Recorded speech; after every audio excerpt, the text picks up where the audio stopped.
Just stood alone and thought, should I run my way, or follow my heart and sing around the fire? It's a lonely open door where the sunlight tiptoes on the shore. Pattaya থেকে প্রায় 2.5 ঘন্টা জার্নির পরে আমরা finally পৌঁছে গেছি the capital of Thailand, ব্যাংককে। This is our last destination. আর এখানে আসার পরই একটা গান আমার খুব মনে পড়লো, উঁচি হ্যাঁ বিল্ডিং, কিন্তু লিফট যদি বন্ধ হয়ে যায় এই গরমে কি করা যাবে কে জানে। জাস্ট আর 2 মিনিট লাগবে আমাদের হোটেল পৌঁছাতে, এসেই গেছি প্রায়। তো এটাই হচ্ছে আমাদের hotel, the Bangkok airport link suite, আর এই হচ্ছে বিল্ডিং। এখন চলুন ভেতরে ঢোকা যাক। আমাদের চেক ইন ফর্মালিটিস ডান, এখন বাজে প্রায় 1:30। আমরা এখন রুম পেয়ে গেছি, তো চলুন রুমে যাওয়া যাক, দেখা যাক রুমটা কেমন। This is our room, room number 602। রুমটা কিন্তু আমাদের খুব পছন্দ হয়েছে, একটা বড় সাইজের রুম এবং সমস্ত অ্যামেনিটিস রয়েছে, দারুণ লাগলো রুমটা। এখানে ওয়ার্ক ডেস্ক রয়েছে, লাগেজ সেকশন আছে, বিশাল বড় একটা মিরর আছে এবং ঠিক উল্টো দিকেই আছে অ্যাটাচড ওয়াশরুম। বেশ নিট অ্যান্ড ক্লিন ওয়াশরুম, আর রুমের সাইজও কিন্তু বেশ ঠিকঠাক।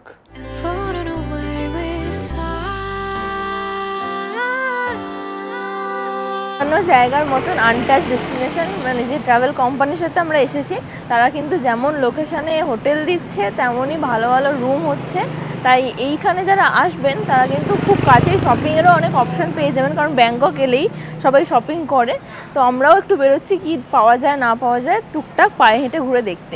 ব্যাংকক সিটিটা কিন্তু প্রচণ্ড ব্যস্ত, মানে বড় বড় বিল্ডিং, দারুণ দারুণ গাড়ি, ঝাঁ চকচকে রাস্তাঘাট, সব কিছু নিয়েই কিন্তু এই ব্যাংকক সিটি।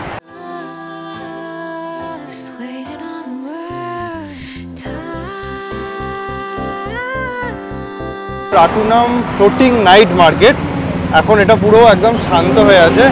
এই জায়গাটা ফ্লোটিং মার্কেটটা বসে, হয়তো রাত্রিবেলা যদি পাই আপনাদের সাথে শেয়ার করবো ডেফিনেটলি। এই গরমে সিরিয়াসলি রাস্তায় হাঁটতে পারছি না, তাই আমরা যাচ্ছি সেন্ট্রাল ওয়ার্ল্ড ব্যাংকক। আমরা পাটায়াতেও গিয়েছিলাম, আর তার ঠিক উল্টো দিকেই আছে মার্কেট ব্যাংকক।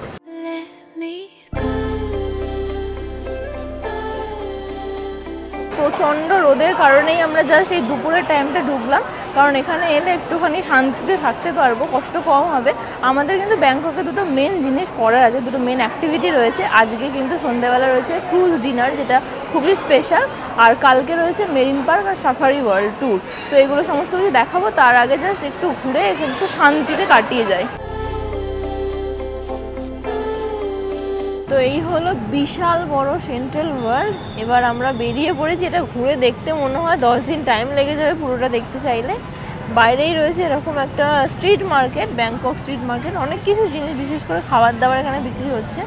তো এবার ঘুরে দেখে যাই। প্রচুর লোকাল মানুষজন খাচ্ছেন, আর এই খাবারগুলো না দেখতে বেশ লোভনীয়। দেখুন এখানকার ফ্রুটস, এই দেখুন প্রচুর স্টল আছে এখানে। থাইল্যান্ডের ন্যাশনাল ফুড কিন্তু এই প্যাড থাই। দেখে তো খেতে খুবই ইচ্ছা করছে, বাট আমাদের কিছুক্ষণের মধ্যেই বেরোতে হবে, কারণ আজকে ডিনার ক্রুজ আছে। আর চিংড়ি মাছের সাইজগুলো একবার দেখুন, প্রতিটা খাবার খুবই লোভনীয় দেখতে।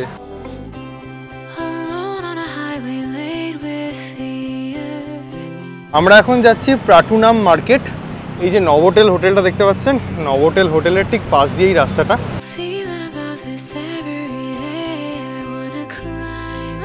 তো এটাই হচ্ছে প্রাটুনাম মার্কেট। গুগল ম্যাপের লোকেশন কিন্তু ওই দিকে দেখাবে, কিন্তু লোকেশনটা আমি বলে দিই আপনাদের।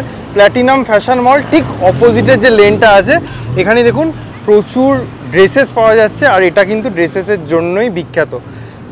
এই হচ্ছে পুরো একদম রোড সাইড বরাবর, দুদিকে প্রচুর দোকানপাট আছে, আর এখান থেকে কিন্তু আপনারা সস্তায়, এনাদের কথা অনুযায়ী সস্তায় শপিং করতে পারেন। এই শর্টসগুলো 90 ভাট করে। 90 ভাট মানে আমাদের ইন্ডিয়ান কারেন্সিতে প্রায় 200 টাকার মতো। এখানে প্রচুর কালেকশনস রয়েছে এবং 100 বাট থেকে শুরু হচ্ছে, বিভিন্ন প্রাইসের রয়েছে। শুনলাম অনেক বেশি কিনলে বেশি সস্তা হয়, আর এখানে অনেকটা টাইম নিয়েও আসতে হবে, আমাদের হাতে খুব বেশি টাইম নেই, আমরা শপিং করছি না, জাস্ট দেখিয়ে দিলাম লোকেশনটা।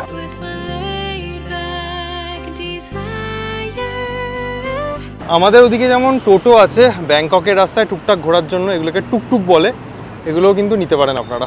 এখন প্রায় 5টা বাজে, আমাদেরকে ড্রাইভার ফোন করেছিলেন 5টা বেজে 25 মিনিটে আসবেন, একদম হোটেল থেকেই পিক করবেন এবং হোটেলেই রাত্রিবেলা ড্রপ করে দিয়ে যাবেন ফর ডিনার ক্রুজ। আমাদের হোটেল থেকে প্রায় 50 মিটার দূরে রামাদা রয়েছে, আমাদেরকে বাস ওখানেই পিক আপ করতে আসছে, কারণ আমাদের হোটেলটা যেখানে সেখানটা ওয়ান ওয়ে, তাই বাস ঢুকবে না, সেই কারণে এখানে এসে ওয়েট করতে হলো। তো এই হচ্ছে আমাদের বাস, এখন আমাদের ওঠার পালা। বাইরে প্রচণ্ড গরম, ভেতরে এসির মধ্যে বসে দারুণ আরাম হচ্ছে, আর অ্যাকচুয়ালি আমাদের একটু লেটও হয়ে গেছে, আর বাস ছেড়েও দিয়েছে এক্স্যাক্টলি এখন 5টা বেজে 35 মিনিট।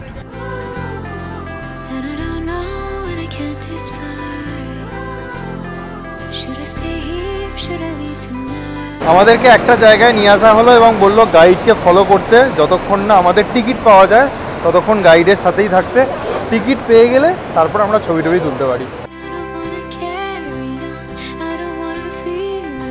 মলটা এত এত এত সুন্দর, এত সুন্দর মল হয়তো লাইফে দেখিনি। যে টিকিটটার কথা বলছিলাম উনি কালেক্ট করে নিয়ে এসেছেন, এবার সবার নাম ধরে ধরে সেই টিকিটগুলো দিচ্ছেন। তো আমাদের এই ডিনার ক্রুজ এবং কালকে যে সাফারি ওয়ার্ল্ড মেরিন পার্ক রয়েছে, প্রত্যেকটা টিকিটই কিন্তু দাদারা অ্যারেঞ্জ করে দিয়েছে আনটাচ ডেস্টিনেশন। এবার ব্রিফলি বলে দিই কী নিয়মকানুন আছে। বিকালবেলা যেমন আমাদেরকে 5:30 নাগাদ পিক আপ করলো, ওটা যে কোনো হোটেল থেকে আপনারা যেখানেই থাকবেন সেখান থেকে পিক আপ করা হবে, এবং সেটা বাসেও হতে পারে গাড়িতেও হতে পারে, এবং আধা ঘন্টার মতো জার্নি করে এই মলে নিয়ে আসা হবে। বিশাল বড় এবং বিশাল সুন্দর মল, এলেই মনটা খুশি হয়ে যাবে। মলের মধ্যে দিয়ে এই জায়গাটায় আনা হবে এবং এখানে গাইড থাকবেন, গাইডরা ডিকটেট করে দেবেন কি করতে হবে না করতে হবে, এবং টিকিট দেওয়া হবে আর তাদের নাম্বার দেওয়া থাকবে, নাম্বার অনুযায়ী সেই গেট নাম্বার বলে দেবে, ওই গেটে আসতে হবে। এবং এখন বাজে 6:30, আমাদের ক্রুজ ছাড়বে 7:45, মোটামুটি ঘন্টা খানেকের ওপর আমাদের টাইম আছে এই জায়গাটা মলটা ঘুরে দেখার জন্য। তো 7:45-এর মধ্যেই কিন্তু ওই গেটে চলে আসতে হবে, তখন আরও এক গাইড থাকবেন, দিয়ে আমাদেরকে টিকিটগুলো দেখালে ক্রুজের মধ্যে এন্টার করতে দেবেন। এবং 8টা থেকে 10টা পর্যন্তই ডিনার টাইম, আবার 10টার পর এখানেই ফিরে আসতে হবে ওই সেম গেটে, এবং 10:15-এ আবার বাস আমাদেরকে নিজের নিজের হোটেলে ফিরিয়ে নিয়ে যাবে।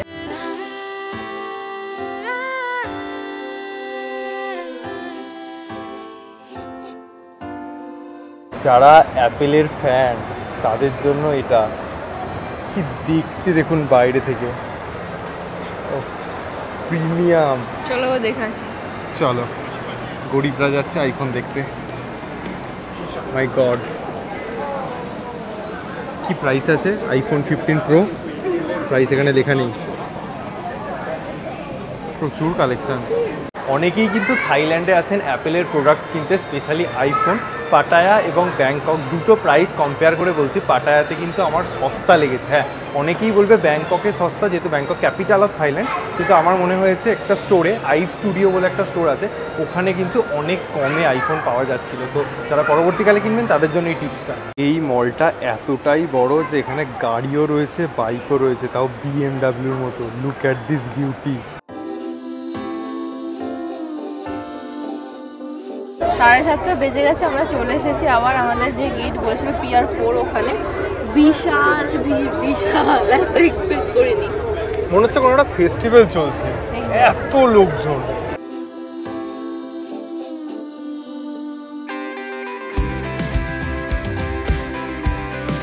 এখন বাজে 7:51, আমরা আস্তে আস্তে ক্রুজের দিকে এগোচ্ছি।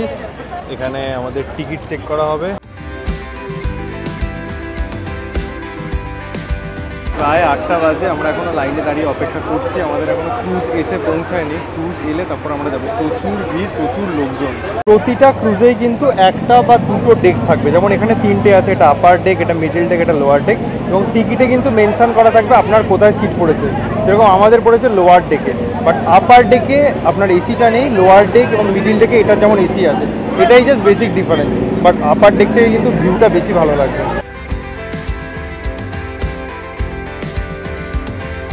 এটা হচ্ছে আমাদের ক্রুজ, যেরকমটা বললাম আমাদের কিন্তু আপার ডেক এবং লোয়ার ডেক আছে, এবং আমাদের পড়েছে লোয়ার ডেকে।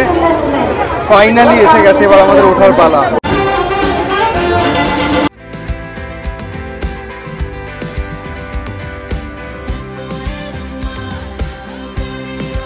তো এই হচ্ছে পুরো ইন্টেরিয়ারটা। এদিকে রোতে অনেকজন বসার সিট আছে, মাঝখানে সমস্ত ডিনার আইটেমসগুলো রাখা রয়েছে এবং ডান দিকে আরও সিটিং অ্যারেঞ্জমেন্ট আছে। তো এইভাবে বসতে হবে সকলকে এবং সিট অলরেডি অ্যাসাইন্ড আছে আপনাদের টিকিটে, সেই সিট অনুযায়ী কিন্তু আপনাদেরকে বসতে হবে, যেখানে সেখানে বসলে হবে না। যেরকম আমাদের সিটটা পড়েছে এই মিডিলে।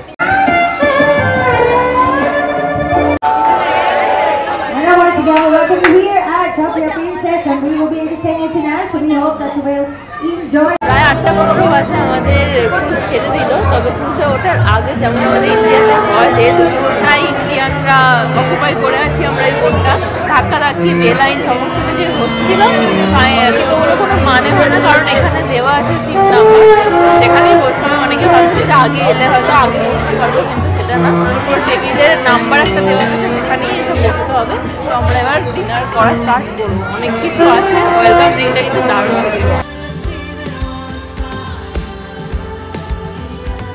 যেই না বলেছে খেতে শুরু করুন, মানুষের ভিড় একবার দেখুন, সবাই কিন্তু একদম হামলে পড়েছে।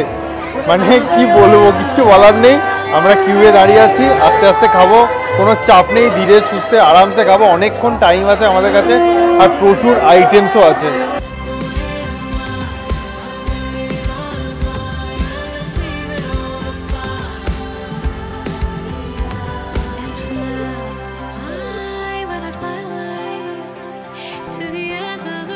নিয়ে নিয়েছে কিছু স্টার্টারের আইটেম, ফিশ আছে, চিকেন আছে, এখানে পাস্তা আছে, এখানে স্যালাড আছে।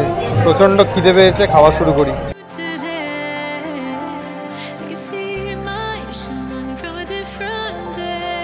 আমরা কিন্তু একদম গলা পর্যন্ত ফুল, এত কিছু খাবার ছিল, খেয়ে শেষ তো করতে পারিনি। তার সাথে নাচা গানা, হই হুল্লোড়, একদম জমে উঠেছে পরিবেশ। মানে কি আইটেম ছিল না, veg, non veg, chain food, chicken, fish থেকে শুরু করে সমস্ত কিছু ইন্ডিয়ান ফুড ছিল। এবং এত জনের রান্না একসাথে হয়েছে, সেই অনুযায়ী দেখতে গেলে খাবারের টেস্টটা কিন্তু ঠিকঠাকই ছিল। আমাদের বেশ ভালো লেগেছে। আর অ্যাকচুয়ালি এই অ্যাম্বিয়েন্সটা এনজয় করার মতো, খাবারের দিকে অতটা নজর দেওয়ার দরকার নেই। আসুন, এই যে অ্যাম্বিয়েন্সটা, সবার সাথে একসাথে মজা নিন, এটাই কিন্তু ডিনার ক্রুজের মজা, অরিজিনাল মজা। এবং চারিদিকেই ভিউ।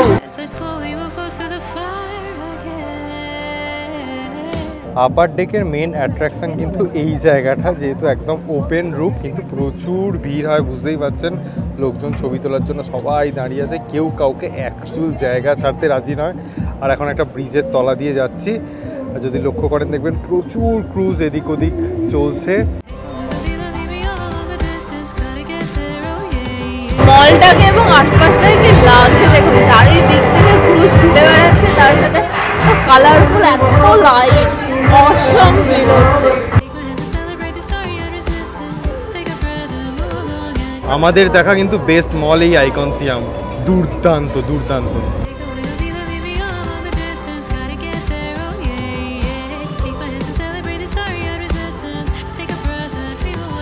জীবনে প্রথমবার আমরা ডিনার ক্রুজের এক্সপিরিয়েন্স নিচ্ছি, দারুণ এক্সপিরিয়েন্স। ভিতরে তো নাচানাচি চলছে, আলাদাই মহল, বাট এই ডেকটা কিন্তু খুবই রোম্যান্টিক একটা অ্যাম্বিয়েন্স এখানে। এখানে এত মিষ্টি হাওয়া দিচ্ছে, তার সাথে মানে বেশ কাপেলরাই এখানে আছে, ফটোশ্যুট করছে, আর এখন দাঁড়িয়ে আছে, হাওয়া খাচ্ছি আমরা। শেষের পথে একটু মনে হচ্ছে আরেকটু বেশ হলে ভালো হতো। এই রিভারের ওপর দিয়ে কিন্তু ক্রুজটা, বিভিন্ন সমস্ত ক্রুজই যাচ্ছে আসছে একবার করে ওদিকে এদিকে, দারুণ লাগছে। আমাদের সময়টা প্রায় শেষের দিকে, তবে ডেফিনেটলি ব্যাংককে এলে এই এক্সপিরিয়েন্সটা নিন। প্রত্যেকে, ইচ অ্যান্ড এভরি ওয়ান কিন্তু এনজয় করছে এই পরিবেশটাকে।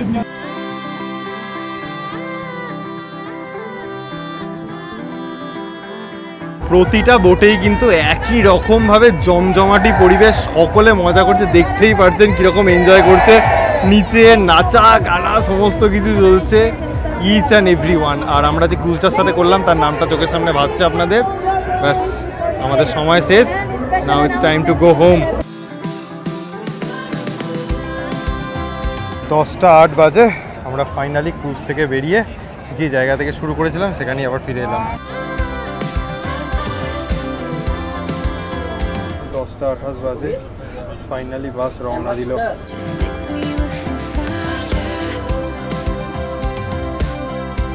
এখন বাজে 11টা 11, আমাদেরকে আমাদের হোটেলের সামনে ড্রপ করে দিল। এখন মোটামুটি এটা পাটায়া শহরের থেকে নিস্তব্ধ টাইপের, মানে পাটায়াতে এই সময় একদম সন্ধে হচ্ছে বলা যায়। এখন কিন্তু অনেক কিছু বন্ধ হয়ে যাচ্ছে, অনেক কিছু খোলাও রয়েছে। থাইল্যান্ডে এসে কিন্তু থাই ম্যাসাজটা অনেকেই করে।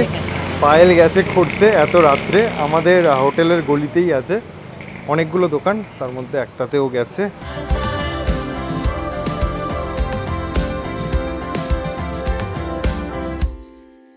দেখি ওর শেষ হওয়ার পালা, কেমন লাগলো থাই ম্যাসাজ জিজ্ঞাসা করি। 1 ঘন্টায় 250 বাট। থাই ম্যাসাজের ব্যাপারে অনেক শুনেছিলাম, ফাইনালি করালাম, আমি বেশ স্যাটিসফাইড। মাঝে মধ্যে গুপ গুপ করে মারও খেয়েছি, একটু ইয়োগা টাইপে হাত টাত টেনে টেনে এসব করাচ্ছিল, বেশ ভালো লেগেছে আমার।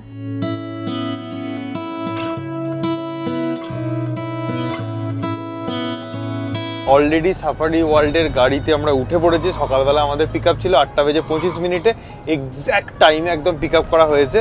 আর ব্রেকফাস্টের ব্যাপারটা একটু বলে দিই যে অন্যান্য হোটেলের তুলনায় কিন্তু এখানে অপশানস কম ছিল, বাট অপশানস কম থাকলে আমরা একটু বেশি করে খেতে পারি, কারণ নাহলে একটু পাজেলড হয়ে যায় যে কোনটা বেশি খাবো কোনটা কম খাবো। তো যাই হোক, এখন যাচ্ছি আমরা সাফারি ওয়ার্ল্ড আর মেরিন পার্কের উদ্দেশ্যে।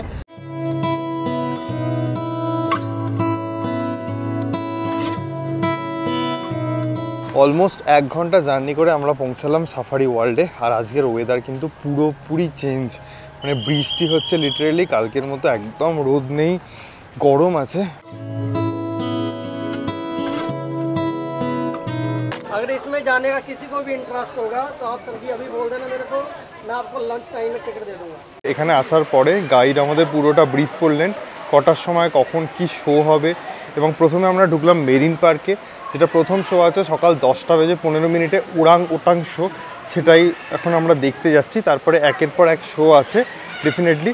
গাইডই আমাদেরকে টিকিট দিয়ে দিলেন, আমাদের ব্যাগ চেক হলো, কোনো রকম ওয়াটার বটলস এবং ফুড কিন্তু অ্যালাউ হবে না। মেরিন পার্কের মধ্যে কোথায় শো আছে সমস্ত কিছু কিন্তু ডিরেকশন দেওয়া আছে, সেই অনুযায়ী আপনাদের যেতে হবে, প্লাস একটা গাইড ম্যাপও দেওয়া আছে।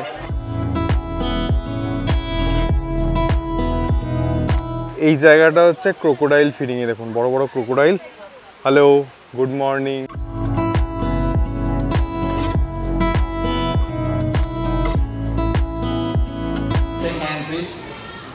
Oh, thank you so much. Okay,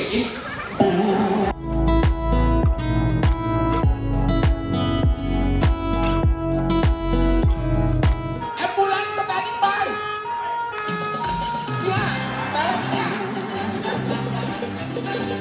orang ওটাং show শেষ হয়ে গেল, দেন ওখান থেকে বেরিয়ে ডান দিকে এখন যাচ্ছি আমরা এলিফ্যান্ট শো দেখতে। প্রচণ্ড ভিড়, আগে গিয়ে জায়গা না ধরলে খুব চাপ হয়ে যাচ্ছে।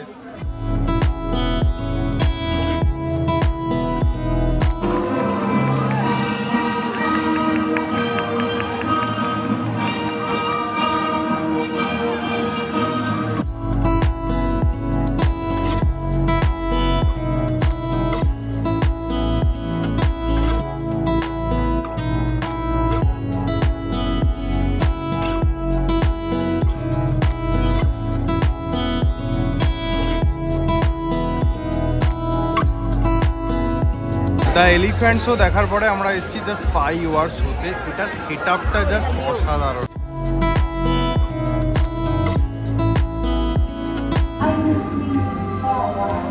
There's cargo coming. Y'all want me to go to pier right now, man.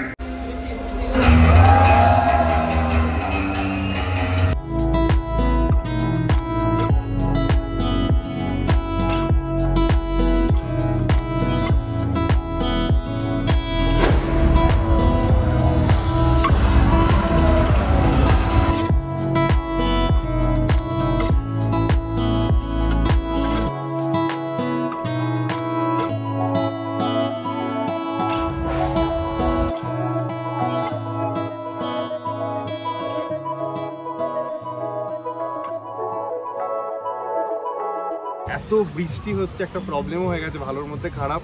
মাইকের মধ্যে জল ঢুকে গিয়ে মাইকটা কাজ করছে না, হয়তো সাউন্ডের একটু প্রবলেম হতে পারে, একটু কম শুনতে পাবেন, প্লিজ হেডফোন ইউজ করবেন। আর এখান থেকে বেরিয়ে আমরা এখন যাচ্ছি লাঞ্চ করতে। লাঞ্চের জন্য আমাদের সাভানা রেস্টুরেন্টে যেতে হবে, ওখানে আমাদের বাফেট লাঞ্চ আছে এই প্যাকেজের মধ্যেই। মনে হচ্ছে কোনো ফেস্টিভ্যাল চলছে, আমাদের ওখানে মেলা হলে যেরকম ভিড় হয় আর অফ সিজনে যদি এই অবস্থা হয় তাহলে সিজনে কি অবস্থা হয় সেটা ভাবছি। প্রত্যেক দিন প্রায় 3 থেকে 3,500 মানুষ এখানে লাঞ্চ করে। ভেজ আইটেম যেরকম ছিল নন ভেজ আইটেমও ছিল, কিন্তু খুব লিমিটেড আইটেম ছিল, মানে পুরি, রাইস, ইয়েলো রাইস, এই সমস্ত টুকটাক আইটেম ছিল। আর খাবারের টেস্ট কিন্তু আমাদের খুব একটা ভালো লাগেনি, যদিও এখানে মানুষজন খেতে আসে না, এই সাফারি বা মেরিন পার্কটাই এনজয় করতে আসে। এই যে লাঞ্চের টাইমটা অনেকটা সময় থাকে, ঘন্টাখানেকের ওপর, তখন কিন্তু আরেকটা অ্যাক্টিভিটি করা যায় রিভার সাফারি, যার জন্য আলাদা করে টিকিট কাটতে হয়। আমরা করছি না কারণ কন্টিনিউয়াসলি বৃষ্টি পড়ে যাচ্ছে, তো এই ওয়েদারে ইচ্ছা হচ্ছে না এখান থেকে হয়, তো ওটা কিন্তু আপনারা চাইলে করতে পারেন। একটা শো বা লাঞ্চের পর কিন্তু টাইম ওয়েস্ট করবেন না, যেখানে নেক্সট শো হবে সেই লোকেশনে চলে আসবেন, নাহলে কিন্তু ভালো সিট পাওয়া মুশকিল আছে। দেখুন অলরেডি ভর্তি হয়ে গেছে, এবার আমাদেরকে সিট খুঁজতে হবে।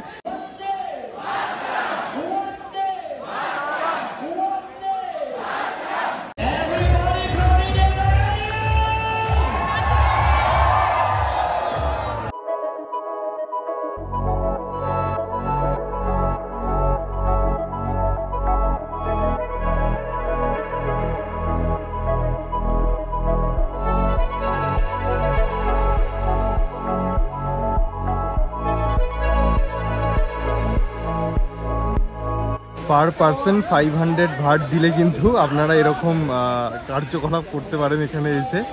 এই জায়গাটায় ফানি, মজাদার। এই সমস্ত কিন্তু অ্যাক্টিভিটিস এখনো পর্যন্ত আমরা মেরিন পার্কেই করছি। মেরিন পার্কের সমস্ত কিছু কমপ্লিট হয়ে যাওয়ার পরে আমরা সাফারি ওয়ার্ল্ডে যাব। এখন যাচ্ছি সি লায়ন শোতে, যেটা শুরু হবে 2:30টার সময় করে।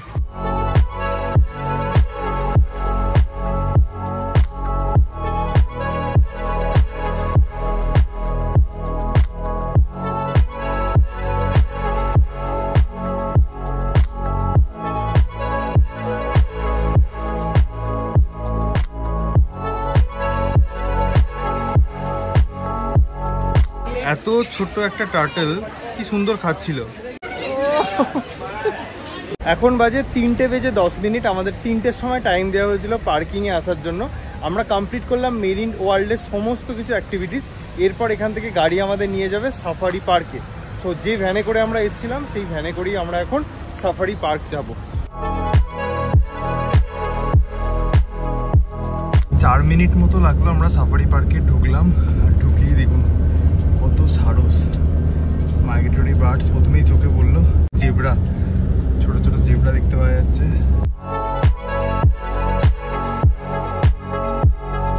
দেখুন রাইনো, মনে হচ্ছে গাড়ি থেকে নেবে তুলি, বাট অ্যালাউ না সেটা। এই দেখুন দুটো অস্ট্রিচ।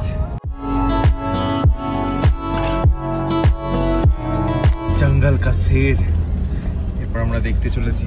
এই দেখুন কিরকম বসে আছে, এখানে টোটাল 3টে আছে। এই গাড়িগুলো আস্তে আস্তে, এই দেখুন আরেকটা দেখতে পাওয়া যাচ্ছে, অনেকগুলো আছে। বাচ্চাদের ডেফিনেটলি এই জায়গাটা ভীষণ ভালো লাগে, ভীষণ ভালো লাগে। একদম রাস্তার ধারে শুয়ে আছে। দেখুন কতগুলো রয়্যাল বেঙ্গল টাইগার একসাথে।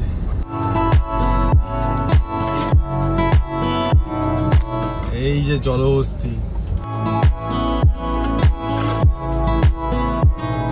এই দেখুন দুটো ইমু, হিমালয়ান ব্ল্যাক বিয়ার, জাস্ট খেতে দিল বেরিয়ে এলো। ওয়াও, একে দেখুন কিরকম ল্যাথখোর, পাটা গাছে তুলে শুয়ে আছে সুন্দর। প্রতিটা সাফারিতে গিয়ে যেটা একদম কমন থাকে সেটা হচ্ছে এই পিকক। ওয়াও, আজকে বৃষ্টি হয়েছে, এদের আনন্দ। তো এখন বাজে 3:50। আমাদের কিন্তু সাফারি ওয়ার্ল্ড এবং মেরিন পার্কের সমস্ত কিছু দেখা কমপ্লিট হয়ে গেছে। আমরা চেষ্টা করেছি যে আসল যে মেন জিনিসগুলো, সেই জিনিসগুলো আপনাদের সামনে তুলে ধরতে। এছাড়াও বহু কিছু আছে, আপনারা এলে এখানে বুঝতে পারবেন।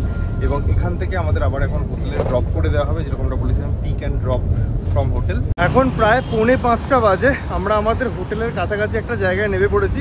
এখানে DJI এর সার্ভিস সেন্টার আছে। যেহেতু আমার মাইকটা খারাপ হয়ে গেছে, একদম কাজ করছে না, মনটাও ভালো নেই, তাই ভাবলাম যদি একবার ছাড়িয়ে দিতে পারে এরা, তার জন্যই যাচ্ছি। আবার ভাগ্য খারাপ থাকলে যেটা হয় সেটাই আমাদের সাথে হয়েছে। আর দুটো সার্ভিস সেন্টারে গেলাম, ওনারা চেষ্টাও করলেন 1-1.5 ঘন্টা ধরে, বাট ইন্টারনাল কোনো একটা প্রবলেমের জন্য আমাকে বললেন এখান থেকে পসিবল নয়, আপনাকে ইন্ডিয়া থেকেই এটা করতে হবে। এবার একটা কন্টেন্ট ক্রিয়েটারের কাছে কিন্তু গ্যাজেটস তার বাচ্চার মতো, ওটার জন্য মন মেজাজ প্রচণ্ড খারাপ। ট্রিপের শেষ দিনটা এরকম মার খেয়ে যাবে বুঝতে পারিনি। আরও একটা দুটো মার্কেট ঘুরে দেখানোর ইচ্ছা ছিল আপনাদেরকে, কিন্তু উইদাউট মাইক ব্যাংককের মতো জায়গায় ব্লগ করা পসিবল নয়, কারণ এত বাইরে নয়েজ। সো বাধ্য হয়ে আমরা এয়ারপোর্টের দিকে রওনা দিয়ে দিয়েছি, কারণ এখন বাজে প্রায় 7:15, আমাদের রাত্রি 10:55 এয়ার এশিয়ার ফ্লাইট আছে। যেতে অনেকটা টাইম লাগবে, প্রায় 1 ঘন্টা মতো সময় লাগবে, তাই জন্য আবার এয়ারপোর্টের উদ্দেশ্যেই রওনা দিয়ে দিয়েছি। এয়ারপোর্ট ঢুকেই চেক ইনের লাইনে দাঁড়িয়ে গেছি। আগে চেক ইন, সিকিউরিটি, ইমিগ্রেশন সমস্ত কিছু কমপ্লিট করে নিই। আমাদের থাই এয়ার এশিয়ার ফ্লাইট নাম্বার 120। তো আমাদের চেক ইন, সিকিউরিটি, ইমিগ্রেশন খুব ইজিলি হয়ে গেছে, কোথাও কোনো প্রবলেম হয়নি। আজকে থাইল্যান্ড ট্রিপের লাস্ট ডে এবং কিছু কথা আপনাদের সাথে শেয়ার করতে চাই। আপনারা যারা প্রথম থেকে আমাদেরকে দেখেন, যারা সাহেল স্টোরিজকে চেনেন, তারা জানেন প্রচুর পরিমাণে ইনফরমেশন কিন্তু সাহেল স্টোরিজ দেয়, বাট এই সিরিজটা তেমন ইনফরমেশন আপনারা পাননি। এর কিন্তু একটাই কারণ, আমরা খুব শর্ট নোটিসে এই ট্রিপটা ডিসাইড করেছিলাম এবং আমরা কোনো রকম রিসার্চ করিনি, কোনো রকম প্ল্যান করিনি, শুধু ভেবেছিলাম একটা রিল্যাক্সিং ট্রিপ করব। তাই আমরা দায়িত্ব দিয়ে দিয়েছিলাম আনটাচ ডেস্টিনেশন ট্রাভেল কোম্পানিকে এবং আমাদের প্রায়োরিটিসগুলো বলে দিয়েছিলাম যে আমাদের অফবিট জায়গা রাখতেই হবে। আর আপনারা জানেন আমরা খুব একটা বেশি সাইট সিইং করি না, তো দাদারা কিন্তু সেই কথা মাথায় রেখেই একটা কাস্টমাইজ থাইল্যান্ড ট্রিপ করে দিয়েছে, যাতে আমরা ফাটিয়ে এনজয় করছি, রিল্যাক্স করেছি। ওদের সার্ভিস খুবই ভালো, হোটেল থেকে শুরু করে গাড়ি থেকে শুরু করে সমস্ত কিছু কিন্তু স্মুথলি হয়েছে। একটাই কথা বলবো, সস্তার ট্যুর খুঁজতে যাবেন না, কারণ সস্তার দুরবস্থা। রিজনেবল রেটে যদি থাইল্যান্ড ট্রিপ করতে চান, তাহলে ডেসক্রিপশনে দেওয়া নাম্বারে ফোন করুন এবং আমাদের রেফারেন্স দিন। আশা করি আপনারা আশাহত হবেন না। তো আর একটা ইনফরমেশন দিয়ে দিই, সেটা হচ্ছে সিম কার্ড। ট্রু সিম কার্ড ইউজ করেছি, পুরো থাইল্যান্ডে 5G পেয়েছি, কোথাও কোনো প্রবলেম হয়নি, নেটওয়ার্কের একটু ইস্যু হয়নি, কলও করেছি লোকাল কল। যারা ফরেক্স কার্ড ইউজ করেন, যেরকম নিও গ্লোবাল থেকে শুরু করে বা ওয়ান কার্ড, এই সমস্ত, তাদের জন্য বলে দিই এটিএম কার্ড কিন্তু অ্যাভেলেবেল আছে, আপনারা কিন্তু এটিএমে টাকা উইথড্রল করতে পারেন। ল্যাঙ্গুয়েজ প্রবলেম একটু হলেও হতে পারে, ডেফিনেটলি গুগল ট্রান্সলেট ডাউনলোড করে নিয়ে আসবেন। তার সাথে প্লে স্টোরে থাই টু ইংলিশ একটা অফলাইন ডিকশনারি আছে, সেটাও পারলে ডাউনলোড করে নিয়ে আসতে পারেন। তো এখন বাজে প্রায় 10:15, কিছুক্ষণ পরই আমাদের জাস্ট বোর্ডিং স্টার্ট হবে আর আমরা চলে যাব কলকাতা। ফাটিয়ে এনজয় করেছি, 5-6টা দিন কিভাবে কেটে গেল বুঝতেই পারিনি। এই প্রথমবার দুজনে মিলে উইদাউট হেডেক ঘুরেছি আর দারুণ মজা করেছি। এরপর কলকাতা।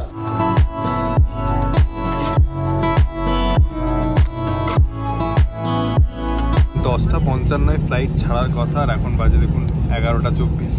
এখানেই এতটা লেট। Bye bye Bangkok.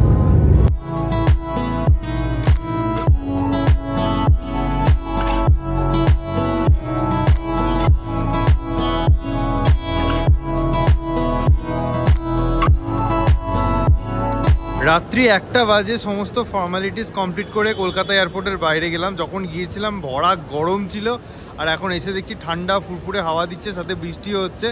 এক মুহূর্তের জন্য তো ফ্লাইটটা এরকম অবস্থা হয়েছিল, এত টার্বুলেন্স হচ্ছে যে একবার ল্যান্ডিং ফেল হলো, তার পরের বারে ল্যান্ডিং করলো। এই দেখুন কি লেভেলের বিদ্যুৎ চমকাচ্ছে। এখন আমাদের উবার বুক করা আছে, উবার এলেই আমরা এখান থেকে বেরোবো। চলে এলাম উত্তরপাড়াতে। এতক্ষণ ধরে যারা ব্লগটা দেখছেন তাদেরকে অসংখ্য ধন্যবাদ। একটা ছোট্ট ইনফরমেশন দিয়ে রাখি, আমরা ডনমুং এয়ারপোর্ট থেকেই এসেছি। ওখানে কিন্তু ব্যাগেজটা বড্ড বেশি একটু চেক হয়, মানে 7 কিলোটা ম্যাক্সিমাম 8 কিলো, 8.5 কিলো, এর বেশি করার দরকার নেই। দুজন হলেও একই লাগেজের মধ্যে 10 কিলো করবেন না, তাহলে ওখানে ফাইন নেবে। তো এই ক্ষেত্রে আমাদের একটুখানি প্রবলেম হয়েছিল, বাট দুটো ব্যাগে ডিস্ট্রিবিউট করে প্রবলেমটা সলভ হয়ে গিয়েছিল। তো যাই হোক, থাইল্যান্ড সিরিজ এখানেই শেষ করছি। আশা করি আপনাদের কিছুটা হেল্প হয়েছে। যদি ব্লগটা ভালো লেগে থাকে একটু like, comment, share and subscribe, bell notification on করে দেবেন। সকলে খুব ভালো থাকবেন, সুস্থ থাকবেন, আর এভাবেই দেখতে থাকুন সাহেল স্টোরিজ।